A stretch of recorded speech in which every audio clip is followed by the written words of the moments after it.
big question everybody's been asking about these vans is what they like once they've got a bit of weight in them. So I've been using this as my work van for the time I've got it. So I've got quite a bit of load in it now. So then we'll see how we go on. So we charged it up first thing this morning. We took it to about 97% battery. That gave us roughly 180 miles, right? I nipped into Polma D. I loaded up with 5 windows. A couple of them are quite big. I'm now in Govan picking up the plastic and the sills. So there's a fair bit of weight in this. You can actually see it sitting to this side, just a wee bit. But the stars gap's still decent. So we're now down to about 145 miles in the range. We're going to drop this stuff off a team in Knightsbridge and then we'll see where we are for there. Right, according to the sat nav, the job's only 17 minutes away, so let's go. Right, that same dropped off. It didn't really affect the mileage, to be honest. It was just kind of dropping as normal, so I don't know what the big deal is. Right, we've just drove for another 45-50 minutes to meet up with Nicky and the team. We're now at 111 miles left in the range. And that's 10 past 1, so once we're dusted here, it's probably home time. Right, you ready?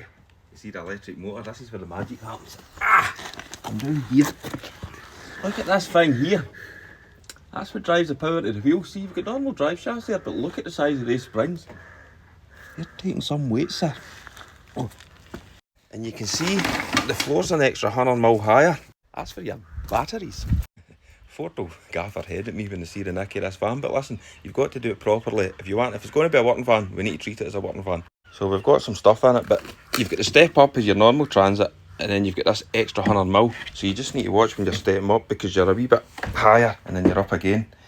It comes with this charger here, and this charger, it just has a normal plug on it.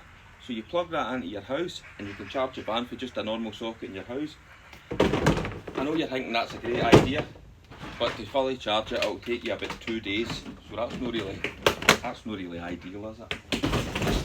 Unless it's a Friday, you're not starting work on the Monday.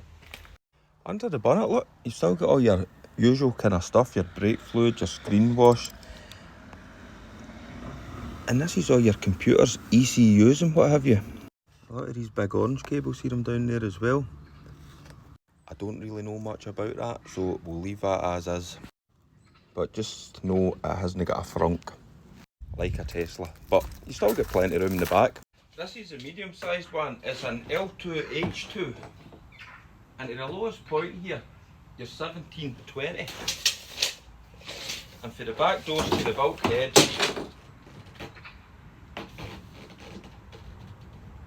you're 2.9 metres. So it's still pretty spacious. If you're needing more space, you've got the L3H3, which is a bit bigger again. They're bringing the Transit Custom out, the smaller one, like my ETransit, out next year, and I think that'll be the one that'll really be suited to the electric. For all the wee kind of journeys about and carrying lighter goods, I think that'll fly off the shelf. In here's where it really excels though. It's quite a high driving position. You've got this cracking big iPad style screen that controls near enough everything to do with the car, the radio, your Apple CarPlay, your temperature, your aircon. This wee dial here, this is for your driving. So when you start it up, foot in the brake, you've got park, reverse, neutral. Don't know why you need neutral. Maybe for towing and drive. Can you tow these? I'm not so sure. But aye, it's a pleasure to drive this. It's so easy and so smooth. And it handles the bumps effortlessly. See any kind of potholes or ruts in the road, it just glides right over them. I think the suspension on this is, for the weight it's carrying, is really good. It really is. Fucking, they've went to town in it. And one of the problems with transits in the past was the legroom, but look at this. See, before, I've been in ones with a wee pointy bit here, your knees used to hit off it. They were uncomfortable, but in here, I've got loads of them. Just look at this. Amazing. The Blue Oval charge network, we'll need to get a look at that. I'm not sure what that is. The Blue Oval's obviously Ford. Nice cup holder, bottle holder, deep door bin pockets, charging port, USB. There's actually the USB 2 port up in here as well as another 12-volt charger. So for a passenger, even in the middle seat, you've got a big bit of, show you this. If you're an unlucky guy that gets made sit in the middle, then this will be an issue, because I'm wondering if this is to do with the prop shaft. You can see the floor here, and then when you get to here, you get this sort of bit that rises up, and it means you've got to either sit with a foot in the driver, or you're 2 feet up on this. It's not too bad. It would be alright for short journeys, and let's be honest, everybody complains about the range, so you're not going to be doing long journeys in it.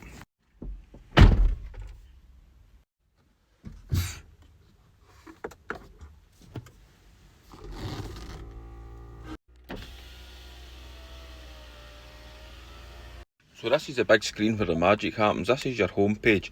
I've disconnected my phone now so you can hear me speaking. Your radio, you've got a load of settings in here. Radio, phone list, sounds, vehicle, clock, you can see all that. You've also got your features, which is your drive modes. I've been driving about in eco. You can put it in normal, it's a lot quicker, but it will obviously burn the battery a bit quicker. And you've got slippery, because apparently when it rains, we've been lucky with the weather we've had this, but apparently heavy rain or even snow, you will lose this if you don't put it in slippery mode. I reckon I'd hold it right enough.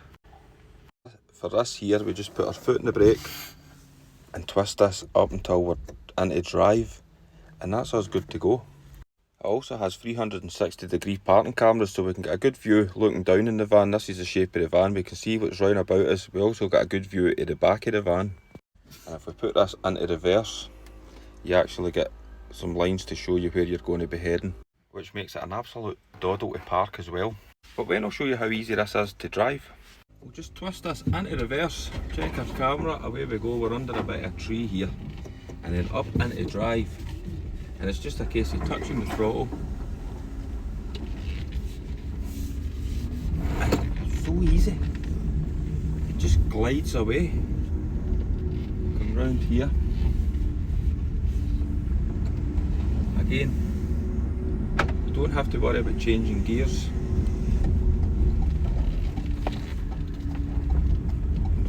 Look at this. Nice and easy. Quiet, effortless. Ford will give you absolutely everything electric in a Transit these days. Lights, mirrors, even the motors to drive the van forward. But they still refuse to give you electric wing mirrors. It's something Ford have never been into with their Transits, is electric wing mirrors. And that's the only thing that's not electric in this full van, I think. The dashboard and the wing mirrors. I don't know why they refuse. So if I want to adjust that wing mirror there, I need to get out. Just see if it's still recording. See that little tool coming past. Look at that, little Triumph. But this is another Triumph. Right, we've just came probably took us about an hour for East Kilbride to back to our charging point, because I went a detour. I put it in normal mode and I tried my best to drain the battery as much as I could. Not to 60 feels quicker than it actually is. It takes about 10 seconds and she'll top out about 86 mile an hour. But we managed to get the traction control off and we took her onto a back road. When I say we, I mean me. And man, this thing's fun on a back road. Terrifying, but fun. It'll kick the back end out on you with that traction off, and you can just cover the brake with your left foot and just plant it and power on early into the corners, and they tyres squeal, sir, they don't half. And I'm sure there's nearly 4 tonne in this. I'm not sure how you can drive in a normal licence, but see, when you get hard on the brakes you can feel it snaking because of the weight in it. But it handles well for a big bus. But we'll charge it up. We're down to 68 miles. I get it down to 68, saying just under half a tank. So we'll see what it costs to fill it, and then that's what it's cost us today. I keep getting an overwhelming urge to look at that big square battery, but I better know. Again, the fast charger's not working in this one, so we're having to go with the slow one. It's cheaper. So we'll go a walk and we'll come back and see what the damage is. You do some fucking eating when you drive electric, by the way. That'll not be faulty 6:45 or something tonight. 7:15, so we'll worry about what it costs later to charge.